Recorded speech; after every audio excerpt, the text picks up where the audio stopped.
Being used for years in both Democrat and Republican-run states, mail-in voting has become a hot-button issue for this year's election. There is grave concern that in the wake of the pandemic, the sheer number of people turning to mail-in voting could lead to massive fraud. Joining us now to weigh in is Kenneth Timmerman, author of The Election Heist. What is the election heist?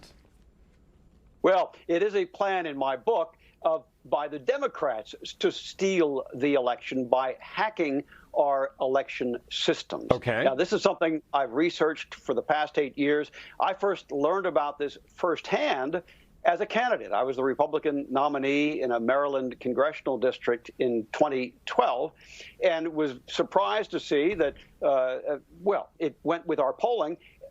20 minutes after the polls closed, I was winning by over 50%.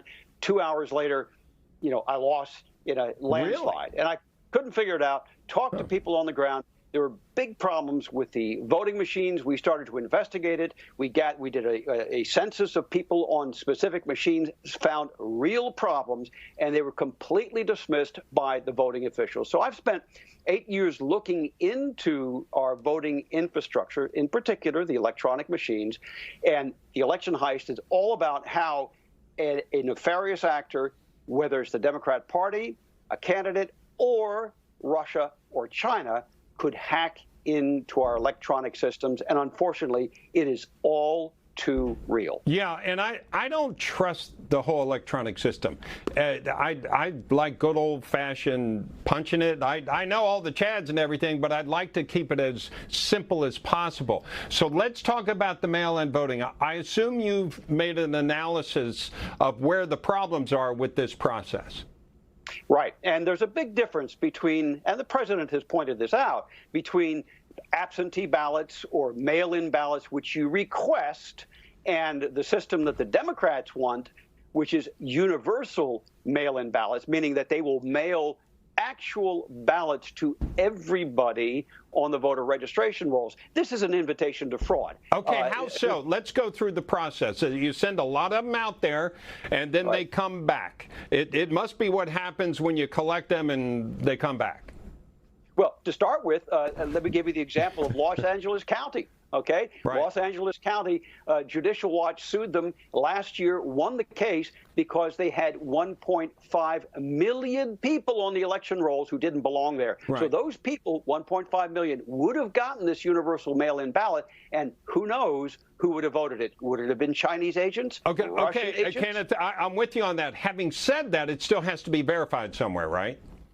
Well, it does, but again, it depends on those places. If you're in a district that is controlled completely by Democrats, and I've got to say, the Republicans do not always succeed in having their representative at every precinct. Okay. It's just an invitation to fraud. Right. So it comes in and it's marked, and what? It could end up in the garbage, or what do you think happens? Well, what happens if it is a ballot sent out to somebody no longer on the who is no longer actually on the rolls, but who received it? Okay. They have to check the signature. In theory, they check the signature with the signature on file. If somebody has forged that signature and it looks correct, or they forged the signature and the election worker looking at it is a Democrat Party activist or working for the trade unions, and they say, well, this doesn't matter, it's a Democrat voter, they let it. They actually count that ballot. And that's a person who does not have the right to vote. Their vote cancels out the vote of a legitimate American citizen. And when you send out ballots to everybody, the sheer number that comes back is going to be much more than if you had to request it. In principle, that's right. And that is the real problem, because you have so much what they call deadwood on the voter rolls. You have people who are literally dead. Dead. You have people who have, literally dead. I mean, we remember that. I'm a former Marylander. I am now a happy resident of Fernandina Beach, Florida. I love the place. Well, we all know Cook County, right? A lot of dead people used to vote in Cook County.